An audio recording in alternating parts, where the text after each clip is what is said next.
Good afternoon. I'm Dr. Jazz Atwal, Deputy Chief Provincial Public Health Officer for Manitoba. Today, there are 3 additional deaths due to COVID-19 to announce.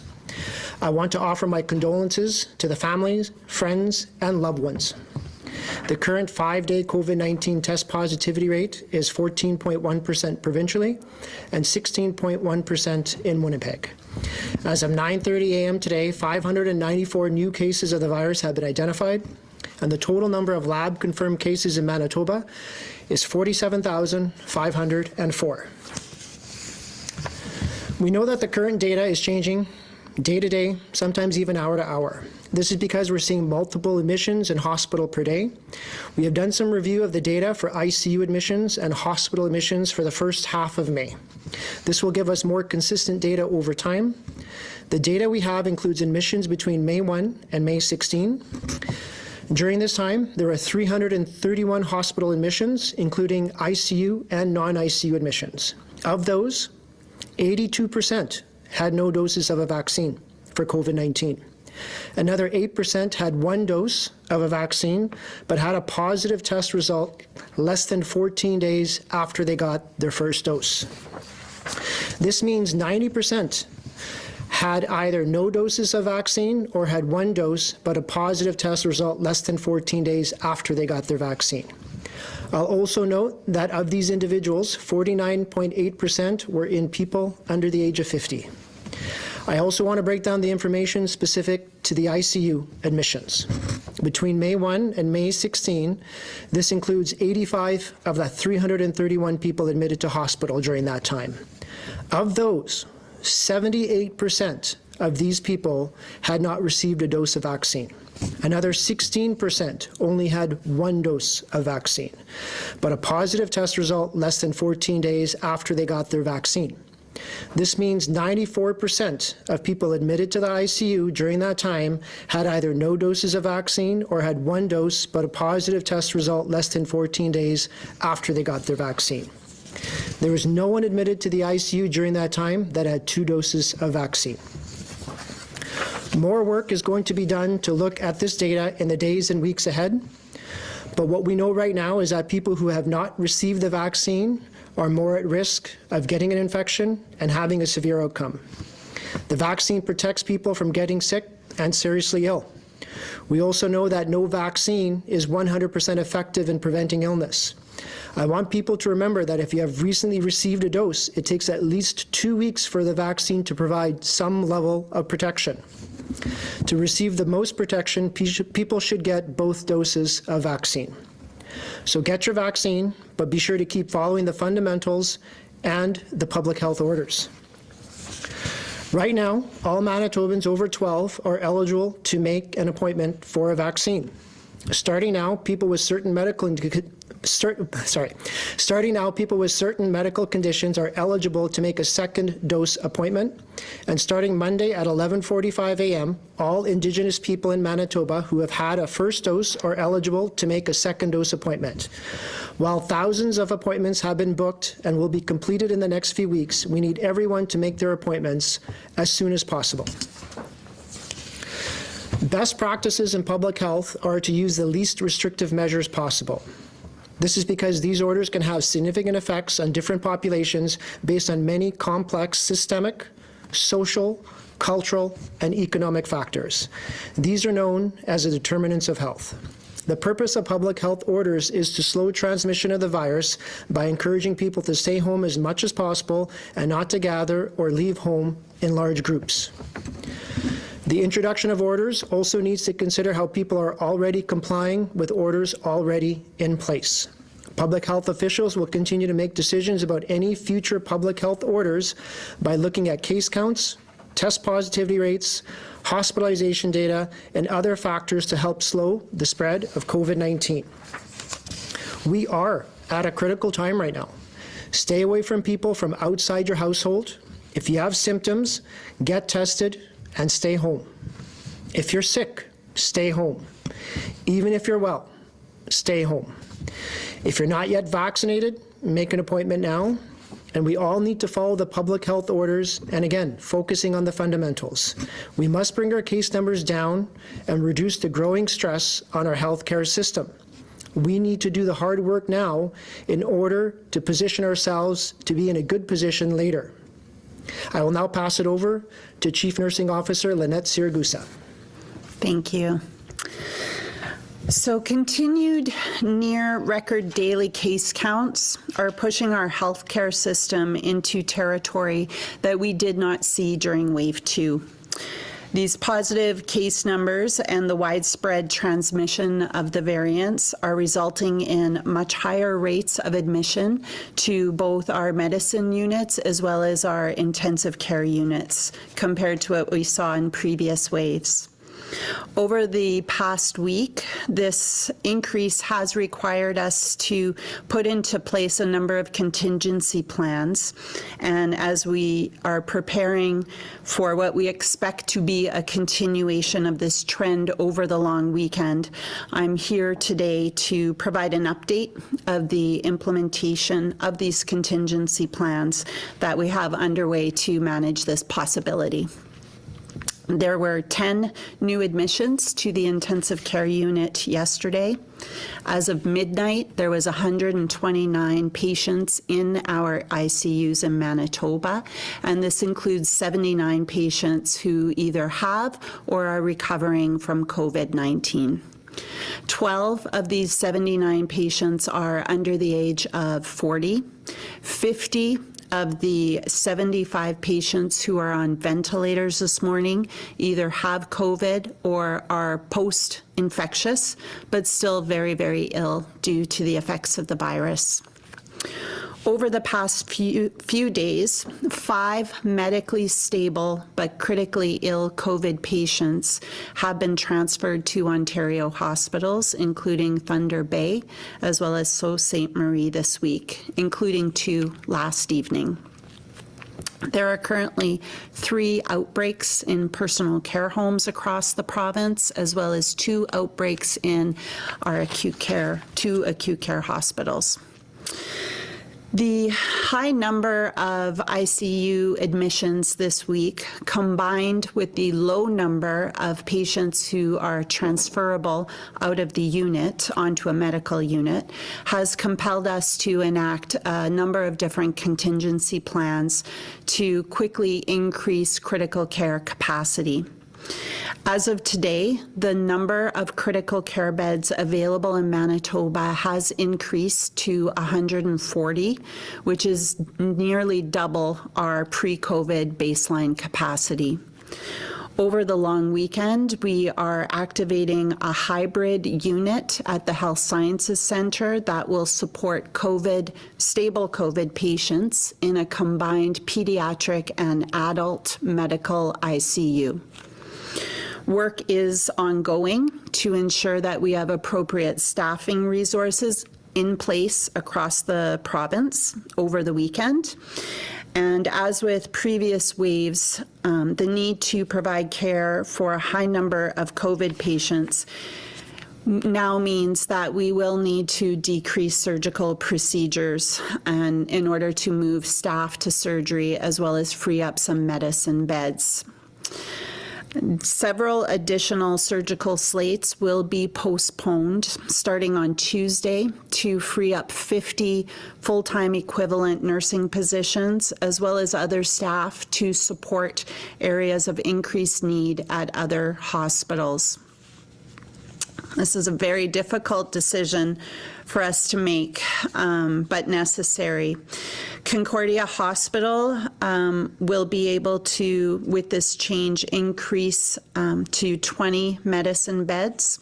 St. Boniface Hospital will increase by 18 medical beds to support COVID patients, and Victoria Hospital will increase their medical beds to 18 beds.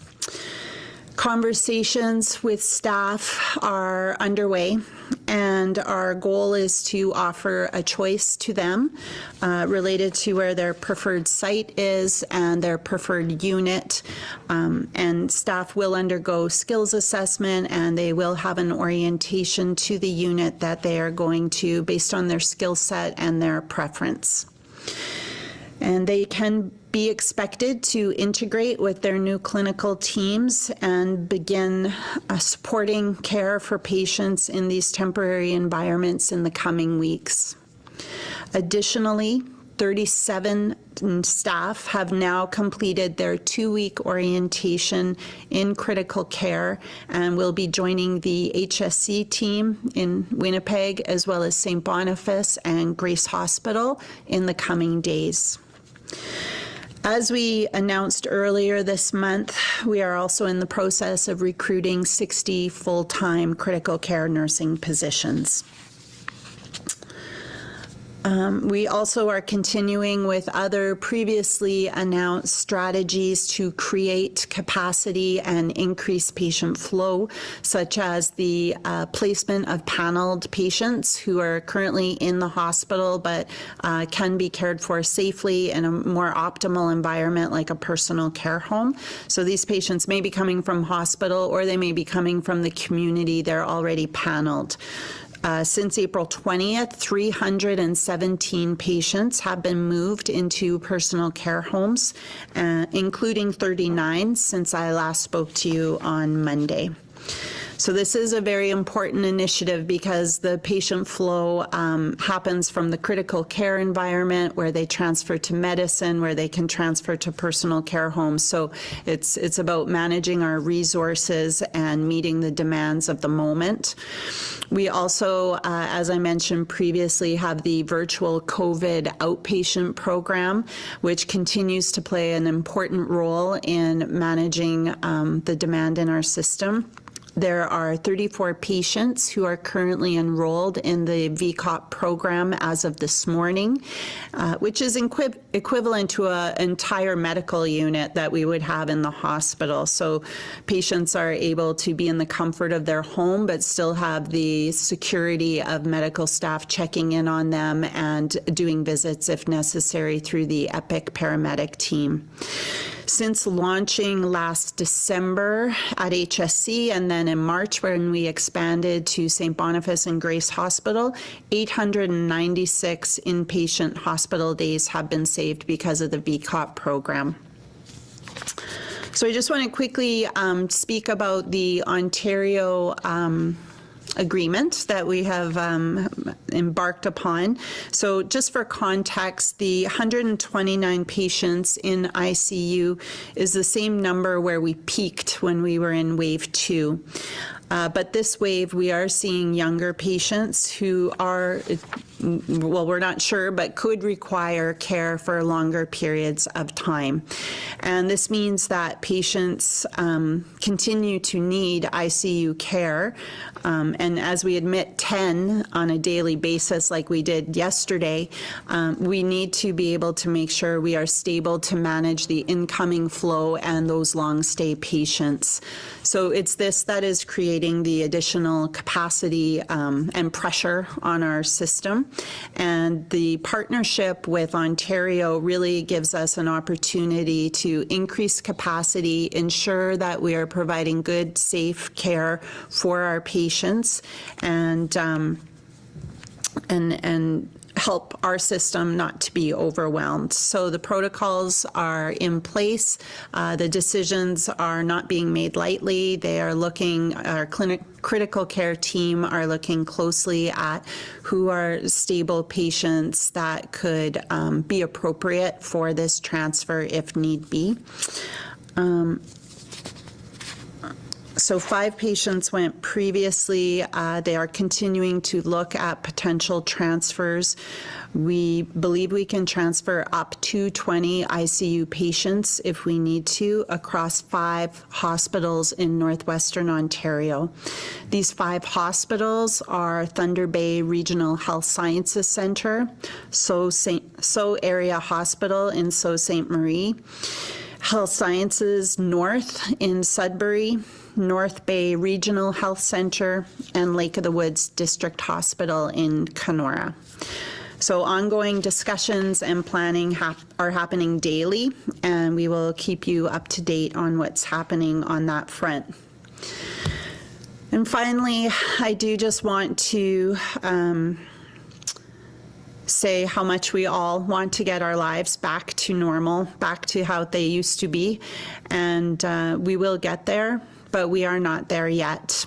And we have never stopped planning for what has been asked of us in the health system. We have assembled the space, the equipment, the supplies that we need to care for a surge in patients.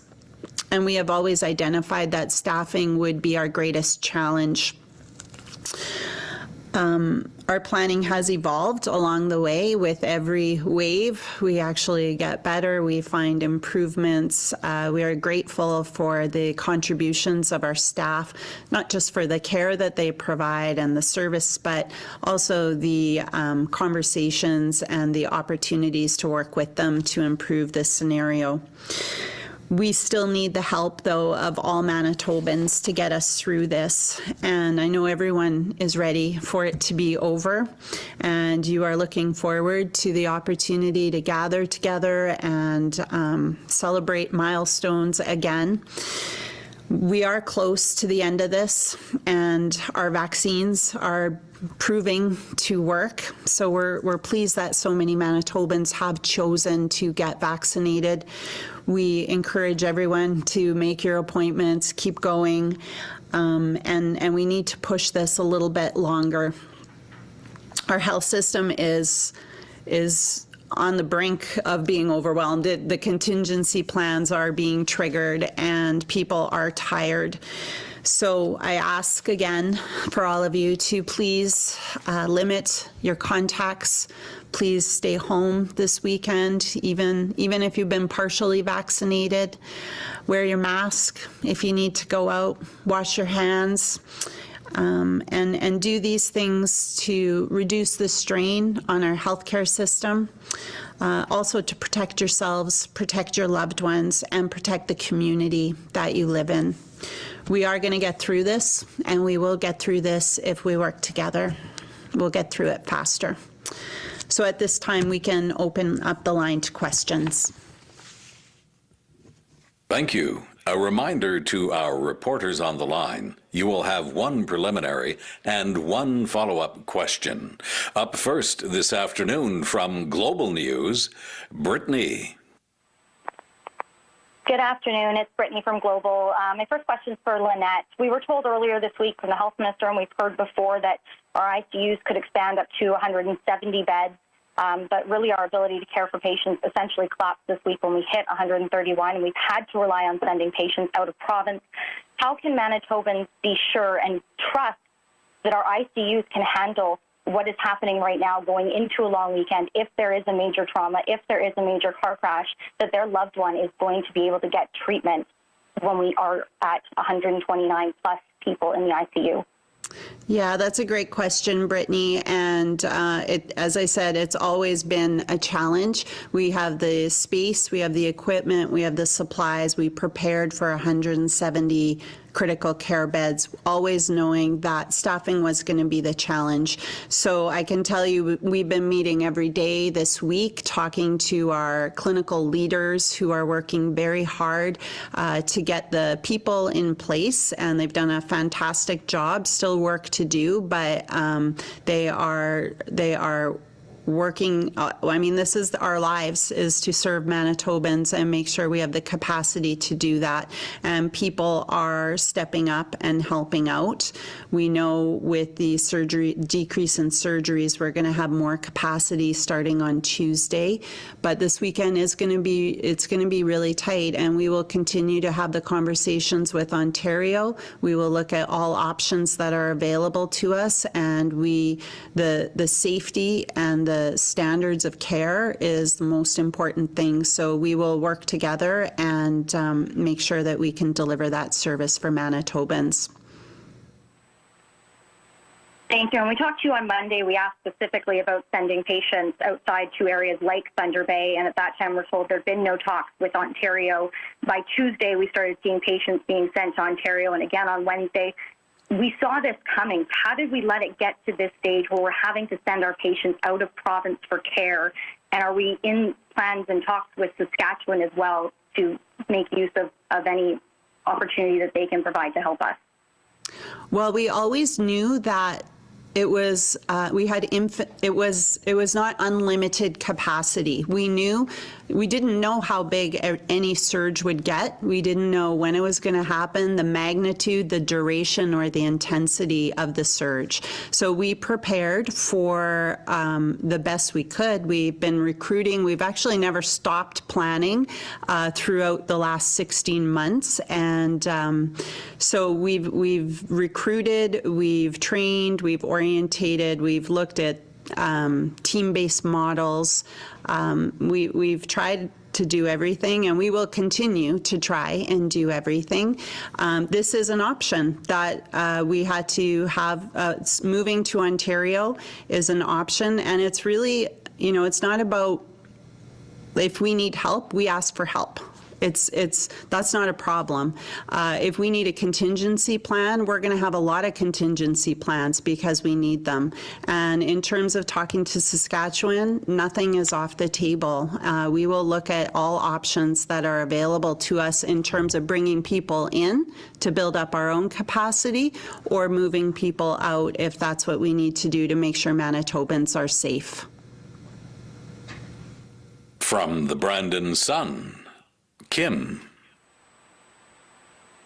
Good afternoon.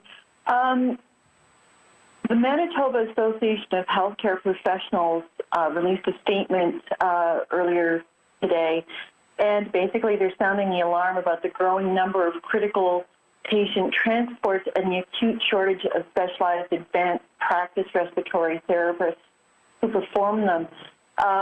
I'm just curious what you have to say with the emergent transport to Thunder Bay and now to Sudbury, North Bay, and Kenora this week. This is going to present a problem according to this association, and what do you say to them?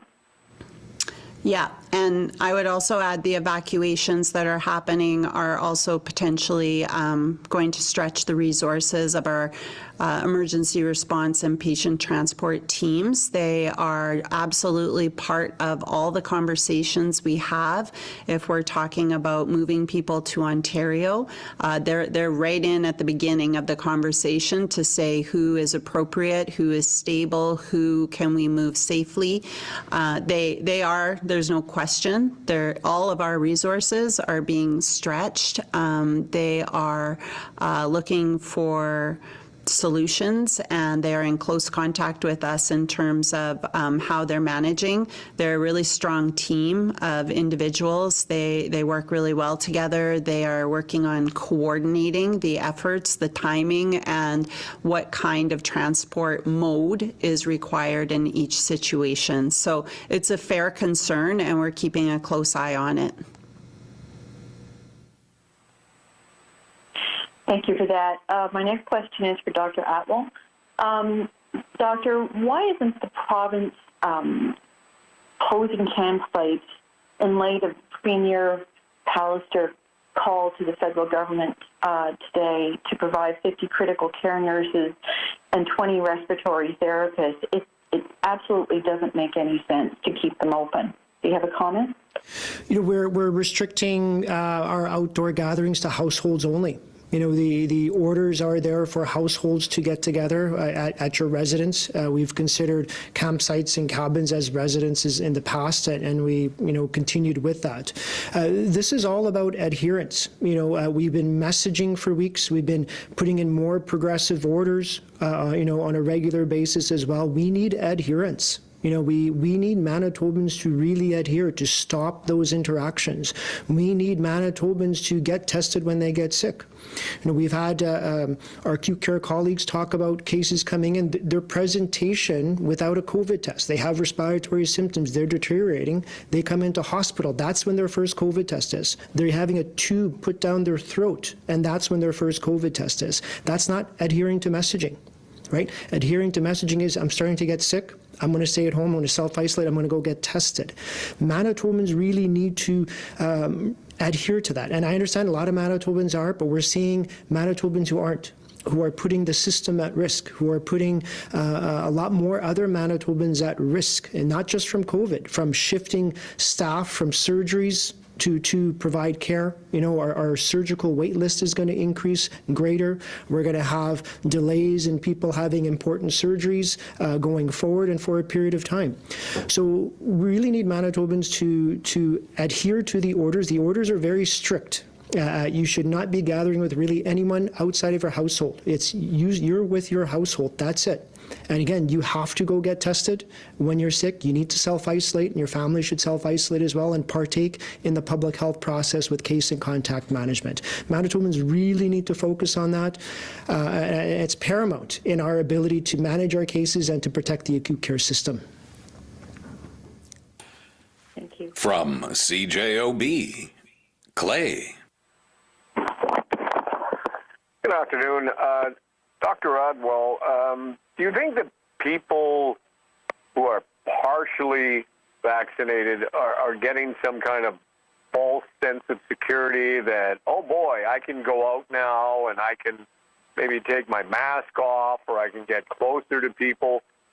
And if you could just clarify for me, when you've been partially vaccinated, you've had the first shot, does it take 2 or is it 3 weeks? Because I've heard different medical experts weigh in on this when you are somewhat protected. Is it 2 weeks or is it 3 weeks? Yeah, so on the people who feel like they've had one dose and they don't have to wear a mask or adhere to messaging or orders, I mean that's a false statement on their part, a false belief. Even with someone who's fully vaccinated, vaccines aren't 100% effective. We know that, we've articulated that. With one dose, they're less effective as well.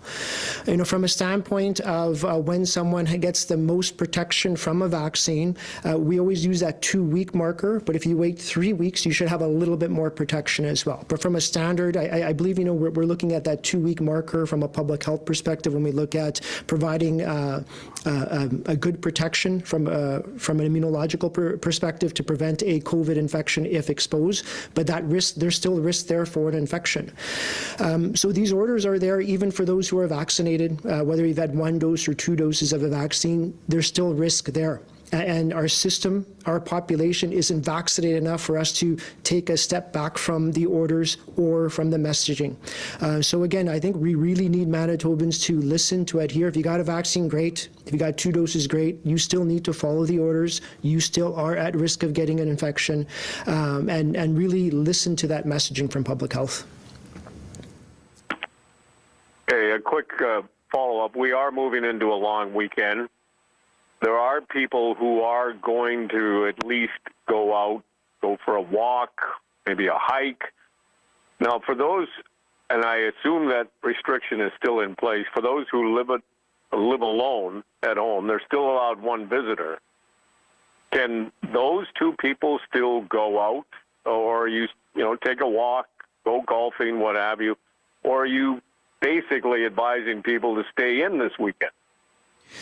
Yeah, so that designated 1 person, if you're living alone, that you can be in company with them indoors or outdoors. So we've always had that there, and we're going to continue to have that at the present time. Okay. From CBC Manitoba. Correction from the Winnipeg Sun, Scott. Hi, good afternoon to both of you. Dr. Atwal, just over a month ago, you said, and I'll quote it here, Ontario, when you look at how many cases that went up there, they've probably waited too long, and we're not going to go down that road. I can assure you of that. We have gone down that road, and earlier this week, we have now had to send patients to the province that you said we wouldn't be going down that road. Can you explain to Manitobans how government and public health has failed? You know, when I made that comment, when we change orders, when we message, we were anticipating people to adhere to the orders. I don't think this is a failure of any one particular entity. I mean, I think we're down this road. I think we're in the spot we're in, and I think every Manitoban needs to look in the mirror.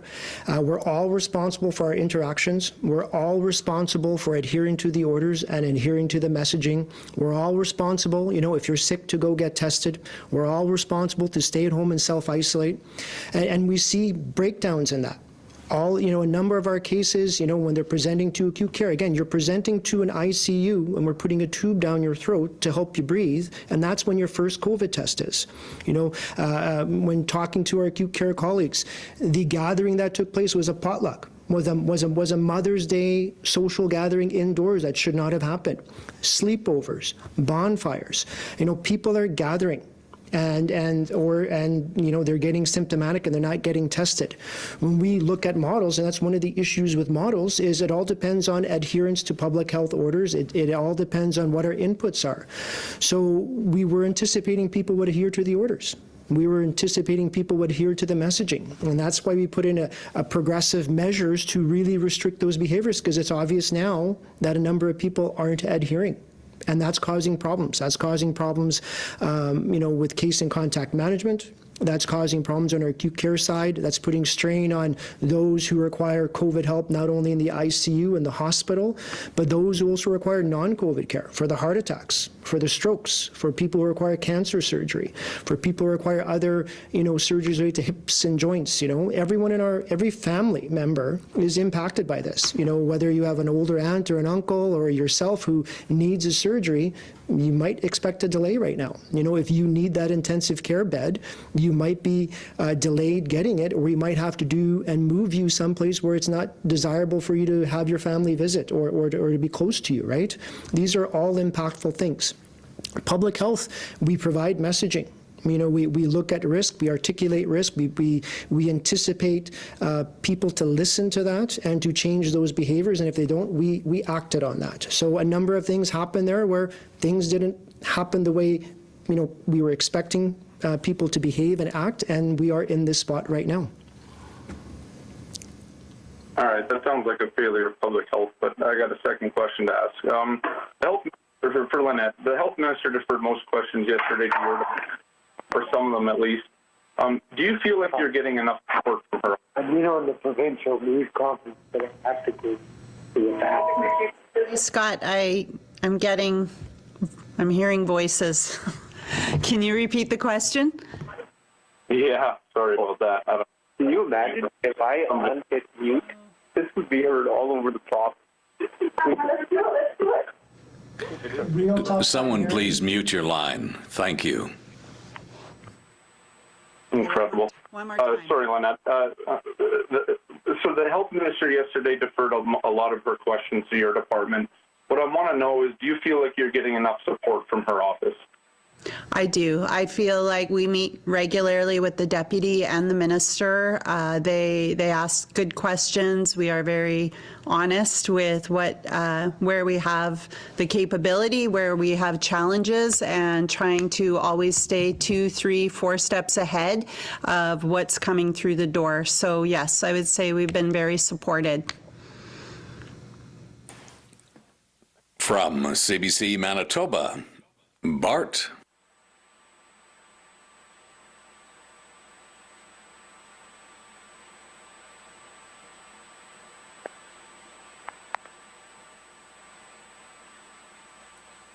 From CBC Manitoba, Bart. Can you hear me now? Yes, we can. Can you hear me now? Excellent. Ms. Siragusa, the 50 nurses requested and the 20 respiratory therapists requested by the Premier from the Prime Minister, where would they be deployed and how would they be deployed, in which wards and in what manner? Well, if they were critical care nurses and respiratory technicians, professionals, we would want them in our critical care beds. So we would look at, we'll have to watch it as the surge, as the demand continues to increase. There is obviously plans in place to increase the physical footprint. And so this would help us to allocate staff to those spaces and and it would be between most likely, well, we have 4 ICUs in the province.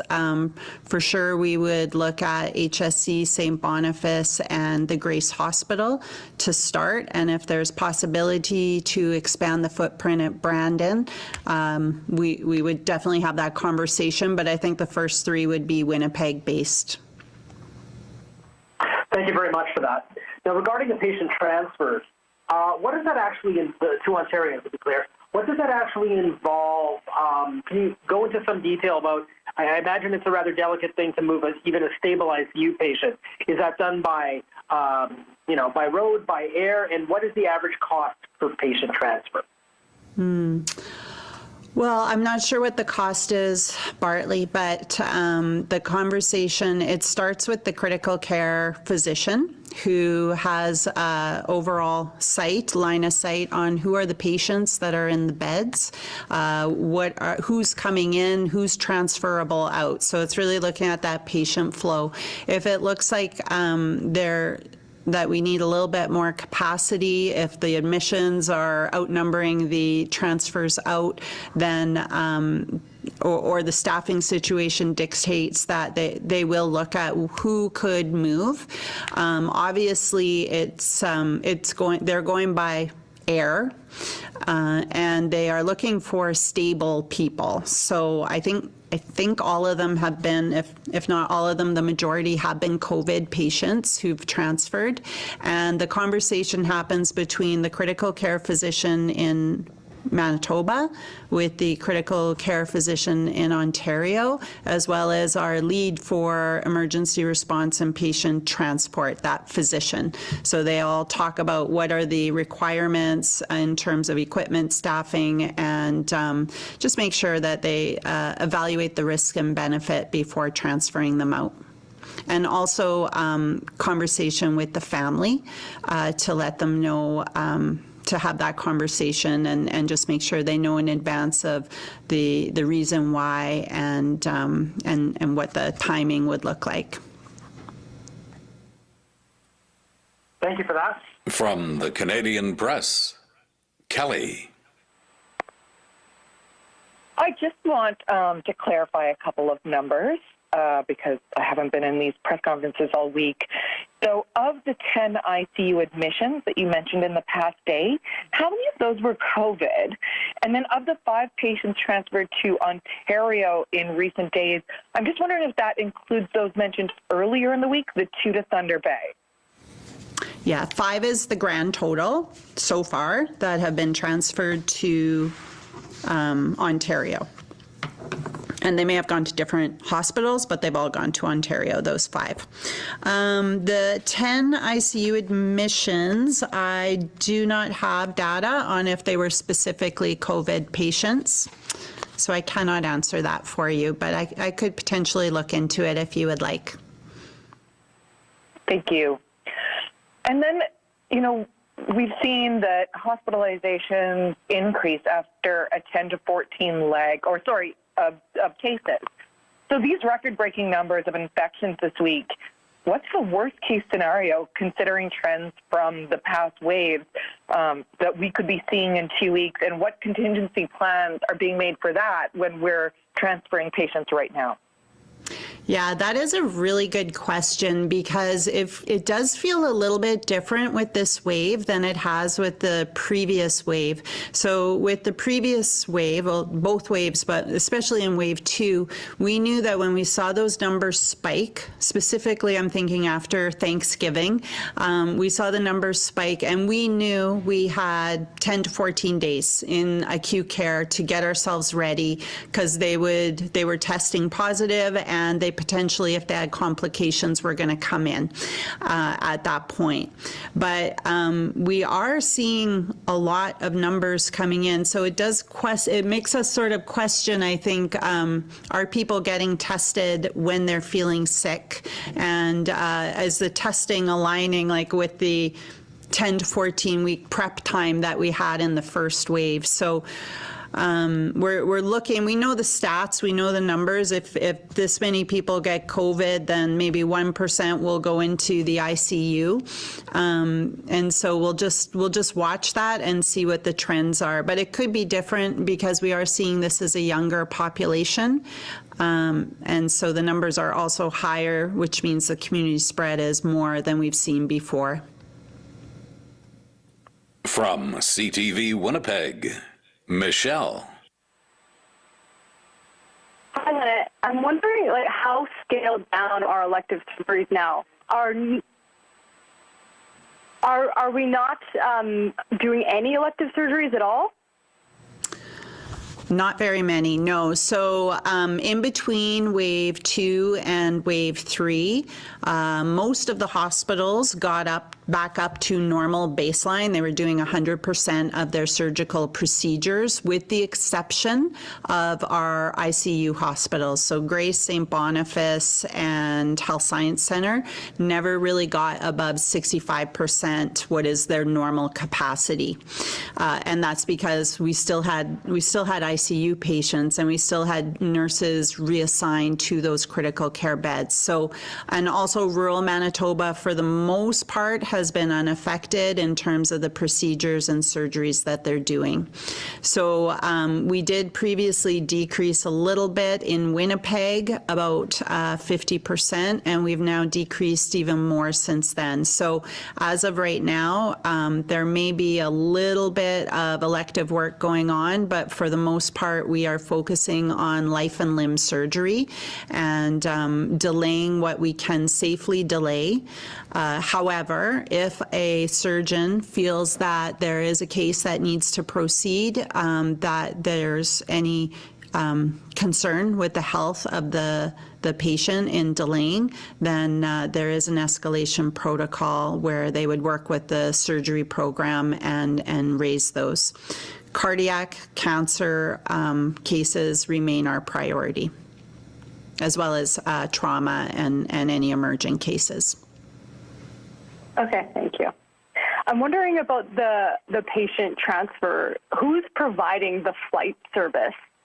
And who is on those flights? If it's just the respiratory therapist on that flight, are they going to be from here? Is there more of a concrete plan? Like if we're going to send 15 more, is there more of a concrete plan as to who's going to be on those flights? We're not pulling from one place in our healthcare system to fill a hole in that to do the transfer.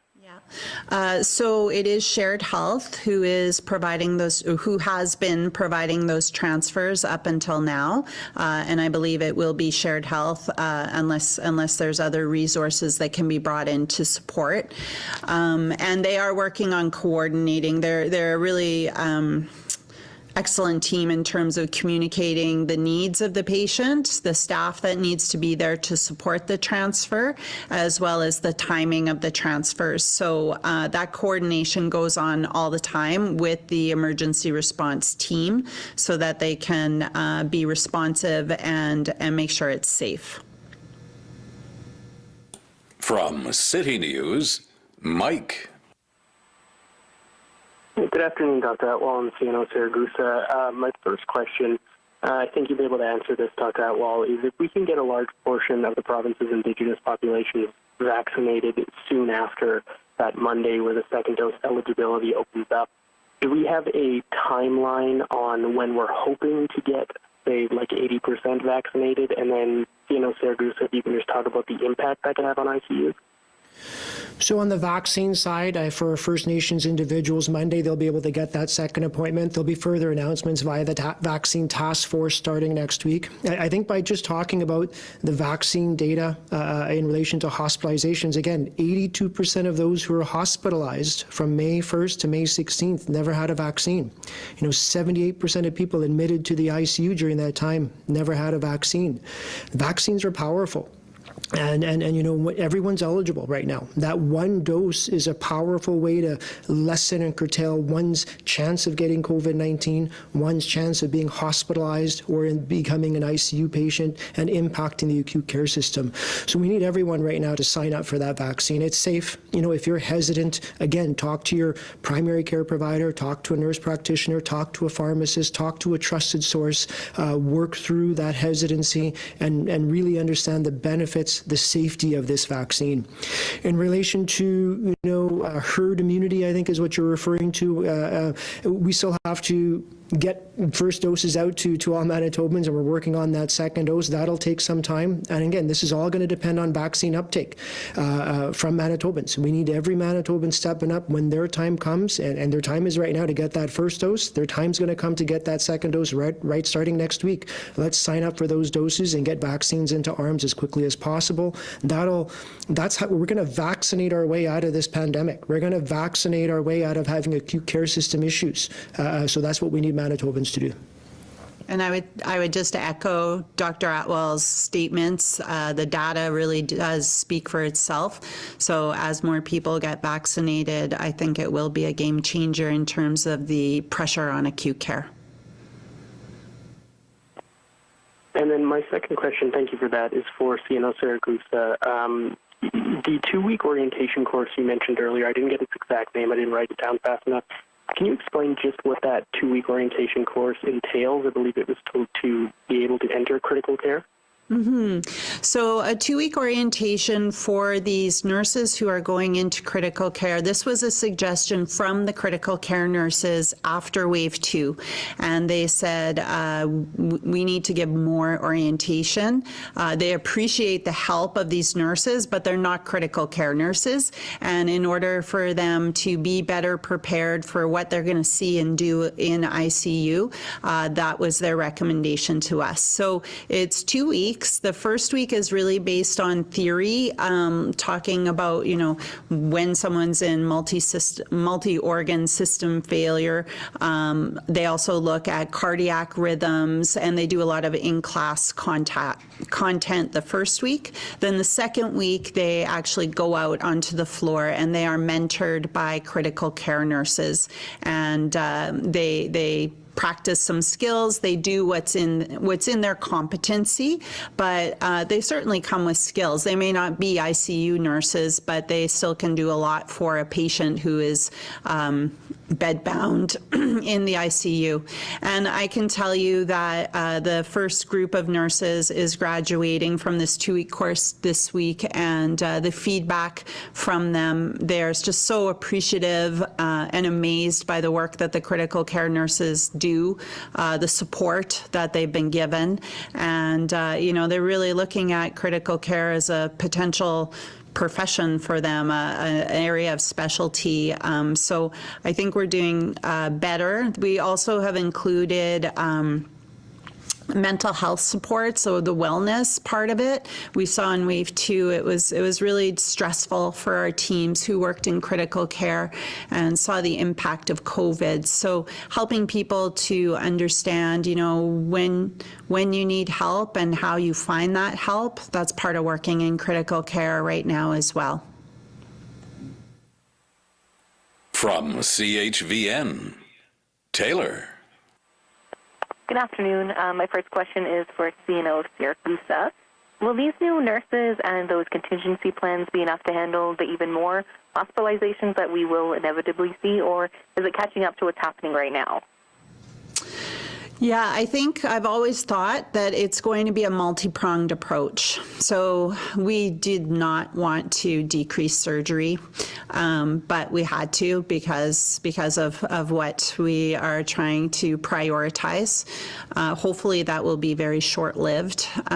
So multi-pronged approach means we have to look at what services can we decrease within our own system and redeploy our staff. It may mean where else can we recruit staff from different areas, like, for example, as the Premier talked today about critical care nurses and RTs, that's an option for us as well. or the option is to move people out. And so Ontario is the first conversation we've had, but I think we need to look at all options and just make sure that people have safe care. And it's going to be those multiple solutions and contingency plans that we trigger as we go based on the numbers that we see. And Dr. Atwal, you said more and more people aren't adhering to these orders. If that trend continues, what is next for public health? What is on the table to do? Well, that's challenging here, right? You know, I think we put in really restrictions right now. There's really not much more that we can do. I think people need to realize the situation we're in Manitoba. You know, our acute care system is in trouble. We are moving people out of the province right now to get care. If this continues, more and more people will be impacted and in that situation. I think anecdotally, we're starting to hear that people are adhering more. You know, there's less people out and about, it seems like. There's less appointments being made, let's say, for doctor's offices or dental offices. So people, I think, are hunkering down a little bit. And we need people to really hunker down and stay in that house. Right? You know, stay on your property, just stick with your household. And we really need people to limit those interactions. You know, if these case numbers continue to rise, it's going to have a tremendous impact on our acute care system. And we've touched on some of the things that are happening right now to address that. It's going to be much more challenging on the acute care side to address it. On the public health side, what other restrictions can we do? There's a couple other things I guess we can do, but it still all depends on the adherence to people. You know, people need to adhere. These are orders, these are laws, and they're only put in place under extreme circumstances. We're in an extreme circumstance right now, and we really need Manitobans to adhere. And again, I think lots are. Again, if you know someone in your family who isn't adhering, if you see a neighbor not adhering, if you see something that's out of the ordinary, you need to act on it. You need to act on it to protect your community, protect your family, to protect our acute care system is what we need people to do. So I really encourage Manitobans to really adhere to the orders, adhere to the messaging as well. You know, if you're sick, again, go get tested. Don't wait until you end up in hospital. Get tested before. Let public health do that case and contact management and limit the progression of case generation. That's paramount here. Again, when you know, book that appointment for that vaccine, get that vaccine. Second doses come up, book your second dose. We need Manitobans to step up and do those things. From the Winnipeg Free Press, Larry. Ragusa, I know you mentioned that nothing was off the table in terms of potentially transporting patients to Saskatchewan, but I'm wondering if you've had, or if anybody from Manitoba has had conversations with either Saskatchewan and North Dakota about transporting critical care patients to either of those jurisdictions? Yeah, so the first step for that to happen would be talking with the ministry, and they would make contact first on our behalf, and then our clinical team would begin conversations with their clinical team. So I think the conversations are just now beginning to happen, Larry, about what the possibilities might be. Nothing is firm or no contracts in place at this time, but we're just looking at what are the next contingency plans we need to prepare for. So on the ministerial level, is that those conversations, or on the department level, those conversations are happening with both Saskatchewan and North Dakota? Well, we've talked about that conversation happening, and if it hasn't already, it will be soon. From the Globe and Mail, Shannon. Good afternoon. The first question I have is about the percentage of individuals who were not vaccinated at the time of hospitalization. Seems like a lot of effort went into determining those numbers, 90 and 94%. Was there any effort to determine how many of those people were not vaccinated because they weren't eligible at the time of infection or unable to access it, or were simply waiting for their appointment? Was there a breakdown to determine that? You know, that's a great question. That's something we're going to try to tease out. That's harder to get that information. So we are working on a process to get that information. I think what we need to recognize is roughly 50% of people being admitted to hospital are less than 50. Right? So that means 50% of people are obviously over the age of 50, and they've had access to vaccine already for a period of time. You know, every day we're seeing 70-year-olds admitted to hospital. We're seeing 60-year-olds admitted. We're seeing the odd 80 or 90-year-old being admitted. It's much less than before. Those numbers are coming down. We're seeing a greater tendency for 40 and 50-year-olds being admitted right now. But the 50-year-olds at least have had access to vaccine for a period of time, especially the 60-year-olds. So we are going to tease that out. I don't have that breakdown for you, and we're hoping to have that with the next iteration of this. Sure, thank you for that. Second question, also dealing with statistics, looking for details on exactly where COVID is now spreading. I know there's a lot of talk about private residences. Is there a percentage that we can point to as to how many of these infections are occurring in private residences as opposed to, say, workplaces, stores selling non-essential items, or gyms where they're open? Is there a number that we can put to, you know, how many of these are occurring in private residences? Yeah, we have those numbers. I'm sorry, I just don't have those numbers in front of me. The majority of the cases are, you know, close contact to a confirmed case, so that's where the new case generation comes into play. Typically, that's household contacts. To get a better breakdown, we can provide that to you. I just apologize. I just don't have those numbers in front of me, but we'll bring that back to you. Thank you. Thanks, everyone. This concludes our media briefing.